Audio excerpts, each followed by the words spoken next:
ये कहानी एक ऐसी वास्तविक घटना पर आधारित है जो 1960 के दशक के अंत में नैनीताल के पास कैंची धाम में घटित हुई थी।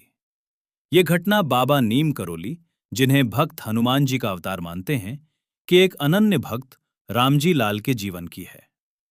इस कहानी को विस्तार और उन बारीकियों के साथ समझते हैं जिन्हें चमत्कार और वास्तविकता का संगम माना जाता है। रामजी लाल का अल्मोड़ा में कपड़ों का एक अच्छा कारोबार था, लेकिन किस्मत ने ऐसी पलटी मारी कि एक बड़ी आगजनी में उनका गोदाम खाक हो गया। बीमा के कागजात अधूरे थे और उन्होंने बाजार से भारी ब्याज पर करीब 2 लाख रुपए, उस जमाने में यह बहुत बड़ी रकम थी, उधार ले रखे थे। लेनदार रोज घर के बाहर आकर गाली गलौज करते थे। रामजी लाल की स्थिति ये थी कि उनके पास अपने बच्चों की स्कूल फीस भरने तक के पैसे नहीं बचे थे। समाज में उनकी प्रतिष्ठा मिट्टी में मिल चुकी थी और वो आत्महत्या करने का विचार करने लगे थे।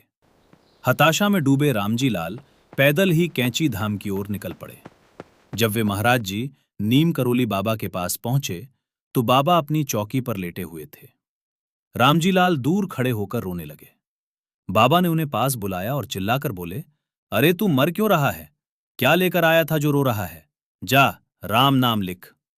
रामजी लाल ने कहा, महाराज जी, कर्जदार जान ले लेंगे, मुझे पैसे चाहिए, नाम लिखने से क्या होगा?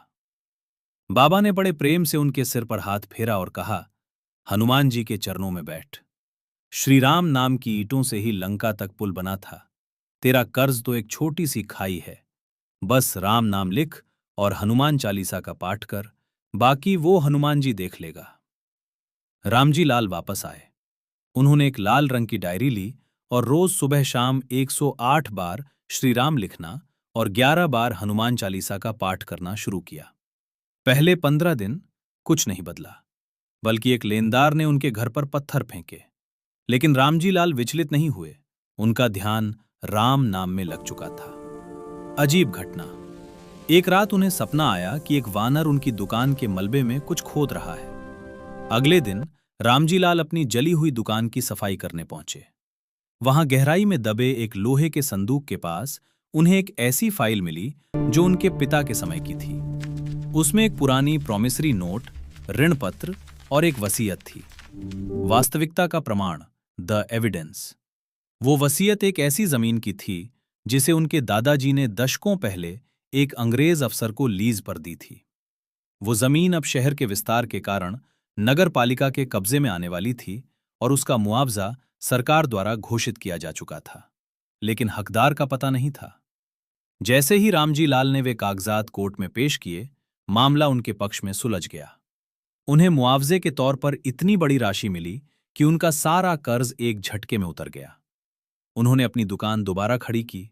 उन्होंने कैंची धाम में एक बड़ा भंडारा करवाया।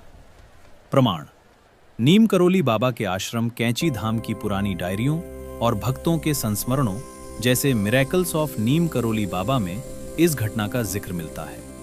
आज भी वहां भक्त अपनी कर्ज की अर्जी लेकर जाते हैं और राम नाम के लेखन से उन्हें चमत्कारिक लाभ होते हैं। इस कहानी का गहरा संदेश, ये कहानी केवल पैसे मिलने की नहीं है, ये विजुअलाइजेशन और फेथ का विज्ञान है। जब व्यक्ति राम नाम जपता है तो उसका डर खत्म हो जाता है, शांत दिमाग बेहतर निर्णय लेता है और अवसर को पहचान पाता है। हनुमान जी की कृपा उसी साहस के रूप में प्रकट होती है।